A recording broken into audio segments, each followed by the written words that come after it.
टल दिए, चलिए आ जाइए। भारत का स्वतंत्रता आंदोलन खत्म हो गया, हम शुरू से ही बोलते हुए आ रहे हैं, भारत का स्वतंत्रता आंदोलन खत्म हो गया, आधुनिक भारत का इतिहास आपका खत्म हो गया। ठीक है, अब जो है 2 चैप्टर है, एक है भारत के गवर्नर जनरल तथा वायसराय, और फिर एक चैप्टर है भारत का संवैधानिक विकास, और फिर एक चैप्टर है आपको विविध। विविध में थोड़े कुछ है, विविध में तो विविध हम पढ़ाएंगे नहीं, विविध हम क्वेश्चन आंसर भी नहीं करवाएंगे, उसका आंसर हम आपको दे देंगे, विविध का आंसर हम आपको दे देंगे। अभी जो 2 चैप्टर है उस 2 चैप्टर को हम लोग कर लेते हैं और उसके बाद विविध का आंसर देंगे, काम आपका खत्म। बक्सर के युद्ध 1764 के समय गवर्नर जनरल कौन था? बक्सर का युद्ध 1764 में हुआ था, उस समय गवर्नर जनरल हुआ करते थे वेंसीटार्ड। वेंसीटार्ड का शासनकाल है 1760 से 1764। 1760 से 1764 वेंसीटार्ड का शासनकाल है। वेंसीटार्ड के समय में ही जो है आपको बक्सर, वेंसीटार्ड के समय में ही बक्सर का युद्ध हुआ था। वेंसीटार्ड। निम्न कथनों पर विचार करें। सन 1770 में बंगाल में अकालों के समय गवर्नर कर्टियर थे। हाँ, कर्टियर का शासनकाल है 1869 से 1872। इसी बीच में आता है 1769 से 1772, 1769 से 1772, और इसी बीच में आता है 1770। 1770 में बंगाल में भयंकर अकाल पड़ा था, उस समय थे कर्टियर। बंगाल के अंतिम गवर्नर वारेन हेस्टिंग्स, हाँ बंगाल के अंतिम गवर्नर वारेन हेस्टिंग्स बने थे। 1772 में प्रत्येक जिले में एक फौजदारी तथा दीवानी अदालतों की स्थापना हुई थी। हाँ हुई थी, आंसर हो जाएगा डी, 1, 2 और 3 सब सही है। नेक्स्ट, पिट्स इंडिया एक्ट 1784 के विरोध में जब इस्तीफा देकर वारेन हेस्टिंग्स 1785 में इंग्लैंड पहुंचा था तो किसके द्वारा उसके ऊपर महाभियोग का मुकदमा चलाया गया था? उसके ऊपर बर्ग के द्वारा जो है, एडमंड बर्ग के द्वारा जो है आपको महाभियोग चलाया गया था। एडमंड बर्ग के द्वारा महाभियोग चलाया गया था। प्रथम रोहिल्ला युद्ध कब हुआ है? प्रथम रोहिल्ला युद्ध हुआ है 1774 में। वारेन हेस्टिंग्स के समय 1774 में प्रथम रोहिल्ला युद्ध हुआ है। आगे, गवर्नर जनरल तथा उसकी काउंसिल एवं कलकत्ता उच्च न्यायालय के मध्य शक्तियों का कार्यक्षेत्र स्पष्ट रूप से विभाजित किए किस एक्ट के तहत? 1781 के एक्ट ऑफ सेटलमेंट के तहत। 1781 के एक्ट ऑफ सेटलमेंट के तहत जो है गवर्नर जनरल तथा उसकी काउंसिल एवं कलकत्ता उच्च न्यायालय के मध्य शक्तियों का कार्यक्षेत्र स्पष्ट रूप से विभाजित किया गया 1781 के एक्ट ऑफ सेटलमेंट के तहत। किस मुकदमे को न्यायिक हत्या की संज्ञा दी जाती है? वारेन हेस्टिंग्स के द्वारा जो नंद कुमार नामक ब्राह्मण को बेवजह फांसी की सजा सुनाई गई थी उसे ही न्यायिक हत्या की संज्ञा दी जाती है। तो महाराजा नंद कुमार पर अभियोग लगाकर जो फांसी दिया गया था उसे। निम्न कथनों पर विचार करें। 1784 के पिट्स इंडिया एक्ट के तहत परिषद के सदस्यों की संख्या 4 से घटाकर 3 कर दी गई। हाँ। विल्किंसन द्वारा हितोपदेश का अंग्रेजी में अनुवाद किया गया। हाँ, विल्किंसन द्वारा गीता और हितोपदेश, विल्किंसन द्वारा गीता और हितोपदेश दोनों का अंग्रेजी में अनुवाद किया गया था। राजकीय कोषागार को वारेन हेस्टिंग्स द्वारा मुर्शिदाबाद से पटना स्थानांतरित किया गया। नहीं, राजकीय कोषागार को वारेन हेस्टिंग्स द्वारा मुर्शिदाबाद से कोलकाता स्थानांतरित किया गया था। मुर्शिदाबाद से कोलकाता स्थानांतरित किया गया था, ना कि पटना। तो कौन कौन सा सही है? सही है आपको 1 और 2, यानी आंसर क्या हो जाएगा? ए। नेक्स्ट, कॉर्नवालिस के समय में भारतीय न्यायाधीशों से युक्त जिला फौजदारी न्यायालयों को समाप्त कर 4 सर्किट कोर्ट की स्थापना की गई थी। 4 सर्किट कोर्ट की स्थापना कलकत्ता, ढाका, मुर्शिदाबाद और पटना में की गई थी। कलकत्ता, ढाका, मुर्शिदाबाद और पटना में।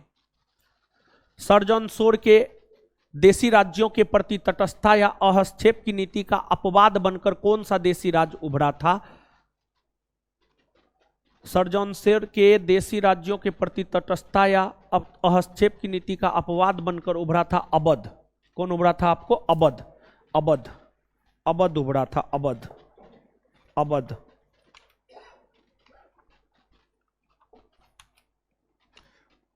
अवध। आगे, निम्न कथनों पर विचार करें। 1793 के चार्टर एक्ट के समय governor general sir John Shore था। हाँ सही है, था। सन 1800 में निजाम एवं मराठों के बीच खुर्दा की लड़ाई हुई। नहीं, खुर्दा की लड़ाई जो है 1800 ईस्वी में नहीं हुई, बल्कि खुर्दा की लड़ाई हुई है हैदराबाद के निजाम और मराठा पेशवा के बीच 1795 ईस्वी में। तो कौन सा कथन सही है? केवल एक नंबर स्टेटमेंट जो है आपको सही है। नेक्स्ट, सन 1803 में गवर्नर जनरल वेलेजली के समय किस अंग्रेज अधिकारी ने लाल किले पर कब्जा किया था? लॉर्ड वेलेजली के समय 1803 में लॉर्ड लेक के नेतृत्व में लाल किले पर कब्जा किया गया था। लॉर्ड लेक के नेतृत्व में लाल किले पर कब्जा किया गया था। लाल किला का पहला ब्रिटिश रेजिमेंट कौन था? लाल किला का पहला ब्रिटिश रेजिमेंट था ऑक्टरलोनी। सिविल सेवकों को अंग्रेजी हुकूमत के समय प्रशिक्षण कहां दिया जाता था? हेलबरी में दिया जाता था। बंगाल के गवर्नर जनरल सर जॉर्ज वार्लो के संबंध में कौन सा कथन सत्य है? वे रियासतों में हस्तक्षेप नीति के विरोधी थे? नहीं, वे रियासतों में हस्तक्षेप नीति के समर्थक थे। इनके समय बेल्लौर का सिपाही विद्रोह हुआ था। हाँ, सर जॉर्ज वार्ले का शासनकाल है 1805 से 1807 और इन्हीं के समय 1806 ईस्वी में बेल्लौर में सिपाही विद्रोह हुआ था। 1806 ईस्वी में बेल्लौर में सिपाही विद्रोह हुआ था। तो कौन सा सही है? केवल दो। किस गवर्नर जनरल ने सिंध के साथ शाश्वत मित्रता की संधि अपनाई थी? सिंध के साथ शाश्वत मित्रता की संबंधी लॉर्ड मिंटो प्रथम ने अपनाया था। लॉर्ड मिंटो प्रथम ने अपनाया था। निम्न कथनों पर विचार करें। चार्ल्स मेंटकॉफ और रंजीत सिंह के मध्य अमृतसर की संधि के समय गवर्नर जनरल मिंटो प्रथम थे। हाँ, अमृतसर की संधि 1809 में चार्ल्स मेंटकॉफ और रंजीत सिंह के बीच हुआ था। उस समय मिंटो प्रथम थे। मिंटो प्रथम का शासनकाल है 1807 से 1813 और इसी बीच में आता है 1809 में अमृतसर की संधि हुई थी। इस समय गवर्नर जनरल लॉर्ड मिंटो प्रथम थे। उन्हीं के समय चार्ल्स मेंटकॉफ और रंजीत सिंह के बीच अमृतसर की संधि हुई है। चार्ल्स मेंटकॉफ और राजपूत रियासत के मध्य संधि के समय गवर्नर जनरल लॉर्ड हेस्टिंग्स थे। हाँ, चार्ल्स मेंटकॉफ और राजपूत रियासत के मध्य जब संधि हुआ था तो गवर्नर जनरल लॉर्ड हेस्टिंग्स थे। इनका शासनकाल है 1813 से 1823। 1813 से 1823 के बीच में ही चार्ल्स मेंटकॉफ और राजपूत रियासतों के मध्य संधि हुए थे। सही है ये भी। कौन कौन सा सही है? 1 और 2 दोनों।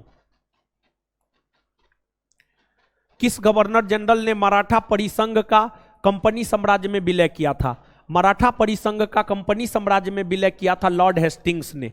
लॉर्ड हेस्टिंग्स का शासनकाल है 1813 से 1823 और इसी बीच में आता है वर्ष 1818 ईस्वी में ही लॉर्ड हेस्टिंग्स ने मराठा परिसंघ का कंपनी साम्राज्य में विलय किया था और लॉर्ड हेस्टिंग्स ने तृतीय आंग्ल मराठा युद्ध में मराठों को पराजित किया और 1818 में मराठा परिसंघ को ब्रिटिश साम्राज्य में मिलाने का काम किया। लॉर्ड हेस्टिंग्स को मार्क्वेस ऑफ हेस्टिंग्स की उपाधि कब दी गई? सुगौली की संधि के बाद। देखिए 1814 से 1816 के बीच में 1814 से 1816 के बीच में प्रथम आंग्ल नेपाल युद्ध हुआ। प्रथम आंग्ल नेपाल युद्ध 1814 से 1816 के बीच में हुआ। 1814 से 1816 के बीच में प्रथम आंग्ल नेपाल युद्ध हुआ और उस नेपाल युद्ध की समाप्ति सुगौली की संधि के तहत हुई और सुगौली के संधि के बाद ही लॉर्ड हेस्टिंग्स को मार्क्वेस ऑफ हेस्टिंग्स की उपाधि दी गई। लॉर्ड हेस्टिंग्स को मार्क्वेस ऑफ हेस्टिंग्स की उपाधि दी गई। आंसर होगा सुगौली की संधि। निम्न कथनों पर विचार करें। हेस्टिंग्स ने पिंडारियों का दमन व पेशवा पद की समाप्ति की थी। हाँ, हेस्टिंग्स ने पिंडारियों का दमन किया और यही घटना तृतीय आंग्ल मराठा युद्ध का तत्कालिक कारण बना और उन्होंने ही पेशवा पद को भी समाप्त किया। सही है। हेस्टिंग्स ने प्रथम आंग्ल बर्मा युद्ध का नेतृत्व किया? नहीं, गलत है। प्रथम आंग्ल बर्मा युद्ध 1824 से 26 के बीच हुआ, उसका नेतृत्व हेस्टिंग्स नहीं किए थे। सन 1827 में बैरकपुर के सैन्य विद्रोह के समय हेस्टिंग्स गवर्नर जनरल था? नहीं, 1827 में बैरकपुर में सैन्य विद्रोह नहीं हुए हैं, 1824 में हुए हैं और इस समय लॉर्ड एमहर्ट्स हुआ करते थे। लॉर्ड एमहर्ट्स हुआ करते थे, हेस्टिंग्स नहीं बल्कि लॉर्ड एमहर्ट्स। तो सही कौन है? केवल एक। लॉर्ड विलियम बेंटिक के संबंध में असत्य कथन कौन सा है, गलत कथन कौन सा है, गलत कथन कौन सा है, गलत को चुनना है। इसने कलकत्ता मेडिकल कॉलेज की नींव रखी थी, सही है ये। इसने कॉर्नवालिस द्वारा स्थापित सर्किट कोर्ट को बंद कर दिया था, सही है। इसने भारत में शिक्षा और पाश्चात्य चिकित्सा पद्धति का विकास किया, ये ही गलत है। भारत में शिक्षा और पाश्चात्य चिकित्सा पद्धति का विकास लॉर्ड विलियम बेंटिक ने नहीं किया है, बल्कि लॉर्ड ऑकलैंड ने किया है। लॉर्ड ऑकलैंड ने किया है, लॉर्ड ऑकलैंड ने किया है, लॉर्ड ऑकलैंड ने किया है। यही जो है आपको असत्य है, यही गलत है। आंसर यही हो जाएगा, अर्थात आंसर सी हो जाएगा। लॉर्ड विलियम बेंटिक के अफीम के व्यापार को नियमित करने के बाद अब यह केवल किस स्थान से निर्यात की जा सकती थी, बंबई। अब जो है सिर्फ और सिर्फ बंबई से निर्यात की जा सकती थी, बंबई। बेंटिक ने आगरा प्रेसिडेंसी का निर्माण कब किया? बेंटिक ने आगरा प्रेसिडेंसी का निर्माण वर्ष 1834 में किया, 1834 में। निम्न कथनों पर विचार करें। डलहौजी ने कुप्रशासन के आधार पर मैसूर, कुर्ग एवं कछार का विलय किया, नहीं। कुप्रशासन के आधार पर मैसूर, कुर्ग, कछार का विलय लॉर्ड विलियम बेंटिक ने किया था, लॉर्ड विलियम बेंटिक ने किया था, ना कि डलहौजी। ऑकलैंड ने भारत में शिक्षा और पाश्चात्य चिकित्सा पद्धति का विकास किया, हाँ, ऑकलैंड ने भारत में शिक्षा और पाश्चात्य चिकित्सा पद्धति का विकास किया। आंसर हो जाएगा बी। सन 1843-44 में देसी भाषा में ग्रामीण शिक्षा के विकास के लिए प्रस्तुत योजना का नाम क्या है? थॉमसन योजना है, थॉमसन योजना। अवध का विलय किसके रिपोर्ट के आधार पर कुप्रशासन का आरोप लगाकर किया गया? जेम्स और ट्रम के रिपोर्ट को आधार बनाते हुए, जेम्स और ट्रम। किस गवर्नर जनरल ने सैन्य विभाग को सार्वजनिक विभाग से अलग कर एक नया विभाग बनाया? लॉर्ड डलहौजी ने सैन्य विभाग को सार्वजनिक विभाग से अलग कर एक नया विभाग बनाया। लॉर्ड डलहौजी ने बंगाल के लिए उप गवर्नर पद का सृजन किया तथा जो प्रदेश नए नए अधिगृहित किए गए थे उन्हें अपने प्रत्यक्ष शासन में ले लिया। इस प्रक्रिया को क्या कहा जाता है? Non regulation system. इस प्रक्रिया को कहा जाता है नॉन रेगुलेशन सिस्टम। यूरोपीय सेना द्वारा श्वेत विद्रोह कब किए गए? यूरोपीय सेना द्वारा श्वेत विद्रोह 1859 ईस्वी में किए गए, 1859। मिलान करें। भारतीय दंड संहिता ये आया है 1860 में। नागरिक विधि संहिता 1859 में। फौजदारी विधि संहिता 1861 में। यानी 213 होगा, आंसर डी नंबर हो जाएगा, 213। हाईकोर्ट एक्ट कब पारित हुआ जिसके साथ ही संपूर्ण देश में एक ही दंड संहिता लागू की गई? 1861 में हाईकोर्ट एक्ट पारित हुआ जिसके तहत संपूर्ण देश में एक ही संहिता लागू की गई। लॉर्ड कैनिंग ने पहली बार आयकर लगाया जो किस ब्रिटिश अर्थशास्त्री द्वारा प्रस्तुत किया गया था? विल्सन के द्वारा, जेम्स विल्सन के द्वारा प्रस्तुत किया गया था, जेम्स विल्सन। भूटान युद्ध कब हुए हैं? भूटान युद्ध सन 1865 में हुए हैं, सर जॉन लॉरेंस के समय। सर जॉन लॉरेंस के समय जो है आपको भूटान युद्ध हुए हैं 1865 ईस्वी में। 1865 ईस्वी में सर जॉन लॉरेंस के समय भूटान युद्ध हुए हैं। आगे, इलाहाबाद हाईकोर्ट की स्थापना के समय गवर्नर जनरल कौन था? इलाहाबाद हाईकोर्ट की स्थापना 1866 ईस्वी में हुई है और इस समय हुआ करते थे लॉर्ड जॉन लॉरेंस हुआ करते थे। निम्न में से कौन सा कथन लॉर्ड मेयो के संबंध में सुमेलित नहीं है, मतलब सही नहीं है? बी नंबर सही नहीं है। इसने पोर्टफोलियो व्यवस्था की शुरुआत की, नहीं। पोर्टफोलियो व्यवस्था की शुरुआत लॉर्ड कैनिंग ने किया था। पोर्टफोलियो व्यवस्था की शुरुआत किसने किया था? लॉर्ड कैनिंग ने किया था। उसके अलावा अन्य सभी तथ्य जो है आपको लॉर्ड मेयो से संबंधित है। इसने आर्थिक विकेंद्रीकरण की नीति आरंभ की, इसने कृषि विभाग की स्थापना की, इसने विवाह विच्छेद अधिनियम, विवाह विच्छेद अधिनियम 1859 लागू किया। ये सब सही है लॉर्ड मेयो के विषय में। लॉर्ड मेयो के विषय में गलत है, इसने पोर्टफोलियो व्यवस्था की शुरुआत की। पोर्टफोलियो व्यवस्था की शुरुआत लॉर्ड कैनिंग ने किया, मेयो ने नहीं किया था। निम्न कथनों पर विचार करें। लॉर्ड मेयो की हत्या शेर अली ने की थी, हाँ। मेयो का उपनाम ओल्ड मैन इन हरी था, नहीं। लॉर्ड मेयो को कहा जाता था,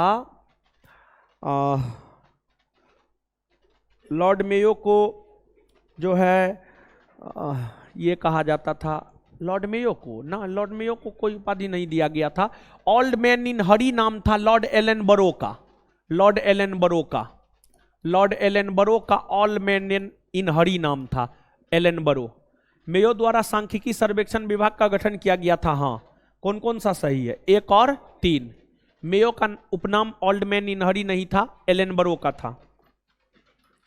किस व्यक्ति द्वारा 1909 के कांग्रेस अधिवेशन में कहा गया कि रिपन भारतीय वायसरायों में सबसे अधिक लोकप्रिय है? मदन मोहन मालवीय ने। 1909 में जो कांग्रेस का वार्षिक अधिवेशन हुआ था वो लाहौर में हुआ था, उसकी अध्यक्षता मदन मोहन मालवीय ने ही किया है, और उस अधिवेशन की अध्यक्षता करते हुए मदन मोहन मालवीय ने यह कहा कि भारत का सबसे लोकप्रिय वायसराय है लॉर्ड रिपन।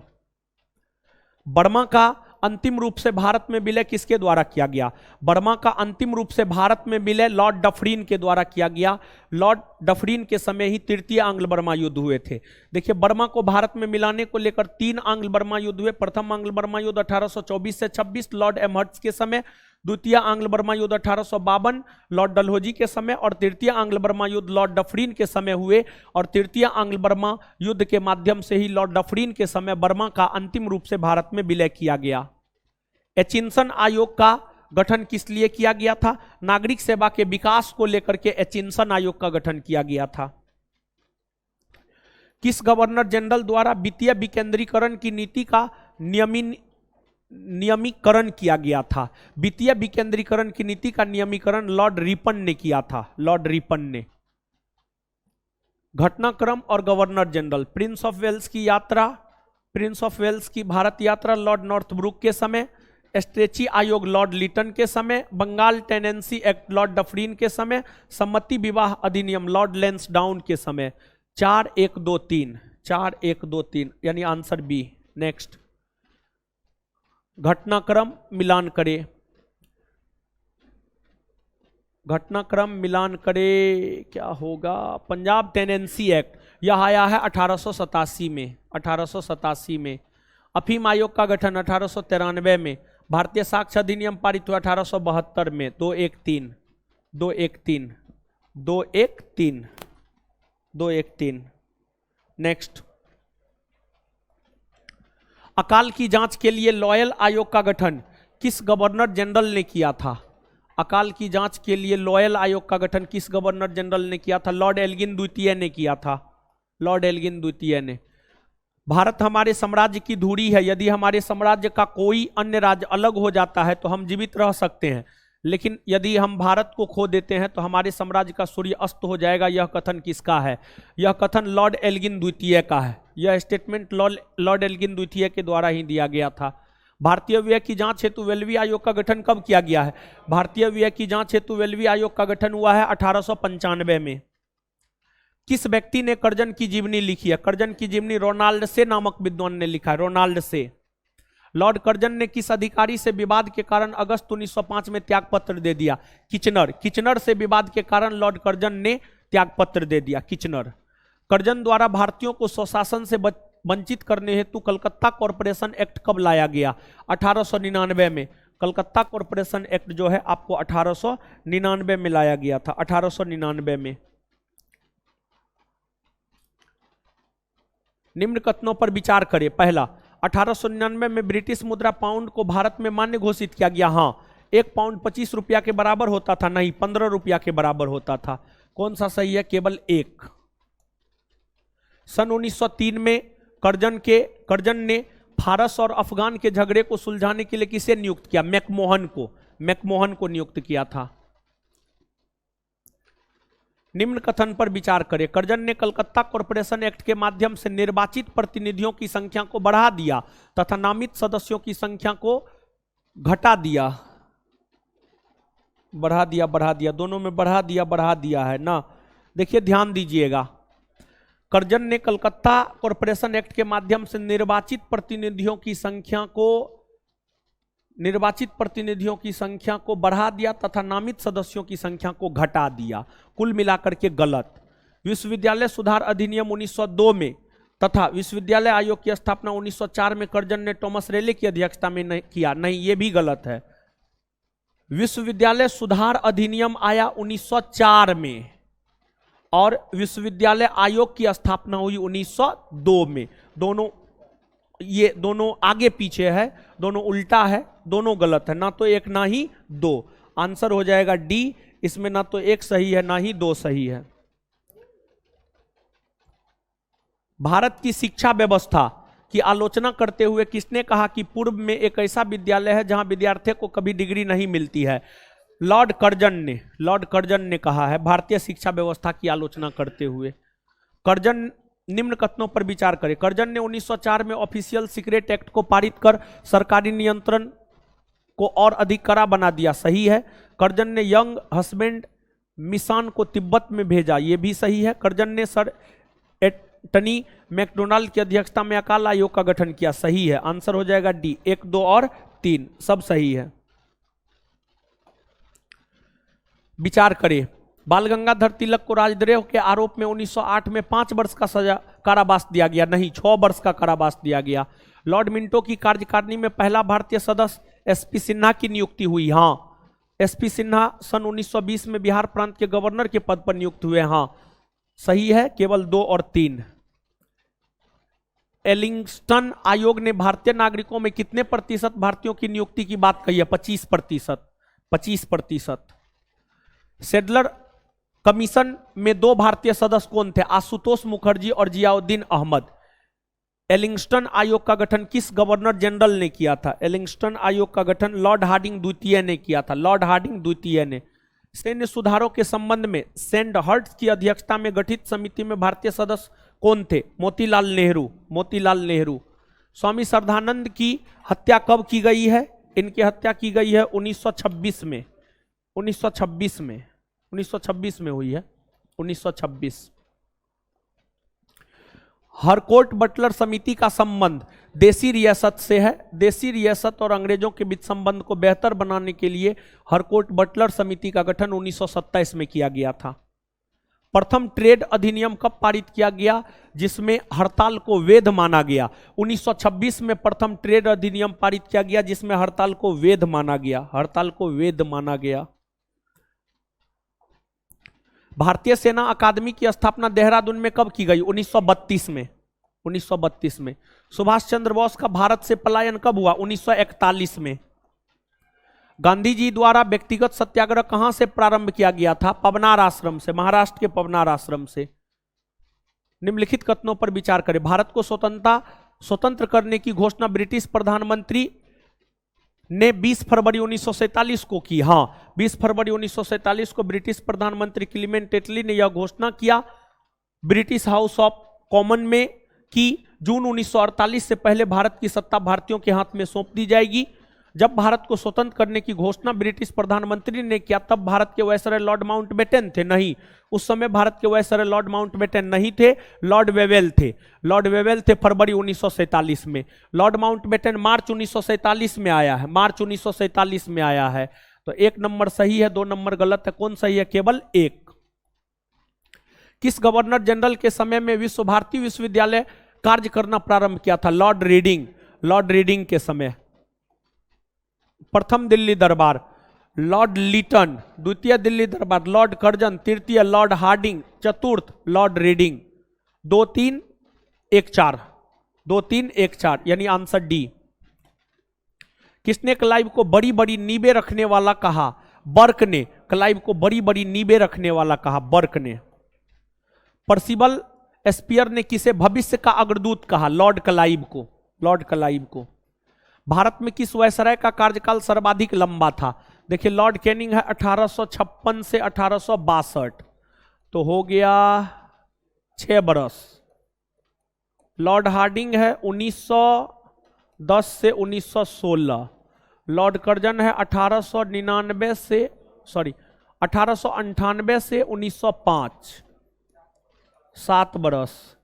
लॉर्ड इडविन है 1926 से 1931 यानी 5 बरस। समझ गए, 5 बरस।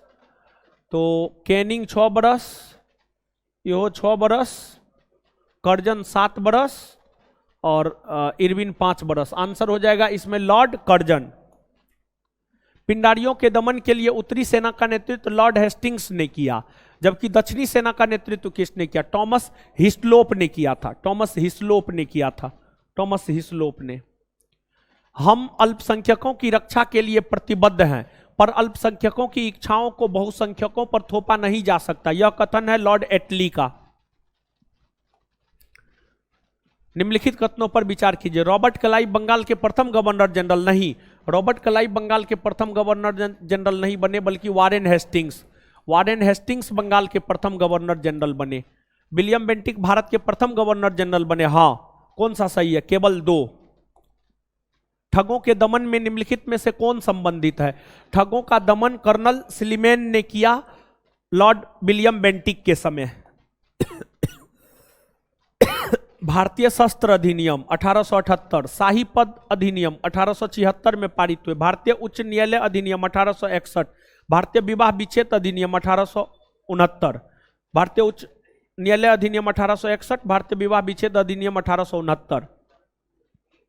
2143, 2143 यानी आंसर हो जाएगा डी। नेक्स्ट, सिक्किम का भारत में विलय किसने किया? सिक्किम का भारत में विलय किया लॉर्ड डलहौजी ने। लॉर्ड डलहौजी ने सिक्किम का भारत में विलय किया, लॉर्ड डलहौजी ने। भारत में स्थानीय स्वायत्त शासन को किसने प्रोत्साहित किया? लॉर्ड रिपन ने। लॉर्ड रिपन ने। लॉर्ड रिपन ने। लिपन को रिपन कर लीजिए। तथाकथित कुप्रशासन के आधार पर किस गवर्नर जनरल ने मैसूर राज्य के प्रशासन को ले लिया? मैसूर राज्य के प्रशासन को कुप्रशासन के आधार पर लॉर्ड विलियम बेंटिक ने ले लिया था। लॉर्ड विलियम बेंटिक ने। भारत में प्रथम रेल लाइन का निर्माण किन नगरों के बीच किया गया था? बंबई और थाने के बीच। भारतीय राज्यों पर अंग्रेजी प्रभुत्व स्थापित करने के लिए किसने प्रशासन में सहायक संधि प्रणाली का सूत्रपात किया? लॉर्ड वेलेजली ने। सती प्रथा पर पाबंदी किसने लगाई? लॉर्ड विलियम बेंटिक ने। लॉर्ड विलियम बेंटिक ने। अंग्रेजों द्वारा सिंध विजय संपन्न हुई लॉर्ड एलनबरो के समय। लॉर्ड एलनबरो के समय 1843 ईस्वी में सिंध का विजय किया गया। 1843 में। भारतीय पुरातत्व सर्वेक्षण की स्थापना किसके काल में हुई? लॉर्ड कर्जन के समय हुई। Lord Curzon. किस गवर्नर जनरल ने भारत में दास प्रथा को समाप्त किया? भारत में दास प्रथा को समाप्त किया लॉर्ड एलनबरो ने 1843 में। लॉर्ड कॉर्नवालिस का कब्र कहां स्थित है? गाजीपुर में। गिजीपुर नहीं, गाजीपुर। गाजीपुर में है। लॉर्ड कॉर्नवालिस का कब्र है गाजीपुर में। अफगानिस्तान के प्रति आक्रामक नीति किस वायसराय ने अपनाई थी? लॉर्ड लिटन ने। भारतीय लोक सेवा का प्रवर्तन किया गया। भारतीय लोक सेवा का प्रवर्तन कॉर्नवालिस के समय किया गया। Lord Cornwallis. कलकत्ता में एशियाटिक सोसाइटी की स्थापना के समय बंगाल के गवर्नर जनरल कौन थे? Lord Warren Hastings. कलकत्ता में एशियाटिक सोसाइटी ऑफ बंगाल का गठन हुआ था 1784। लॉर्ड वारेन हेस्टिंग्स थे। कौन भारत का प्रथम वायसराय था? भारत का प्रथम वायसराय हुआ लॉर्ड कैनिंग। भारत में अंग्रेजों के समय में प्रथम जनगणना हुई लॉर्ड मेयो के समय। लॉर्ड मेयो के समय 1872 ईस्वी में पहली बार जनगणना हुई थी। किस गवर्नर जनरल पर महाभियोग का मुकदमा चलाया गया था? महाभियोग का मुकदमा वारेन हेस्टिंग्स पर चलाया गया था। कौन सा सुमेलित नहीं है? बक्सर का युद्ध हेक्टर मुंडो सही है। लॉर्ड हेस्टिंग्स आंग्ल नेपाल युद्ध ये भी सही है। लॉर्ड वेलेजली चतुर्थ आंग्ल मैसूर युद्ध ये भी सही है। देखिए, बक्सर का युद्ध 1764 में हुआ था। इसमें अंग्रेजों की तरफ से नेतृत्व हेक्टर मुंडो ने किया था। आंग्ल नेपाल युद्ध 1814 से 16 के बीच हुआ है।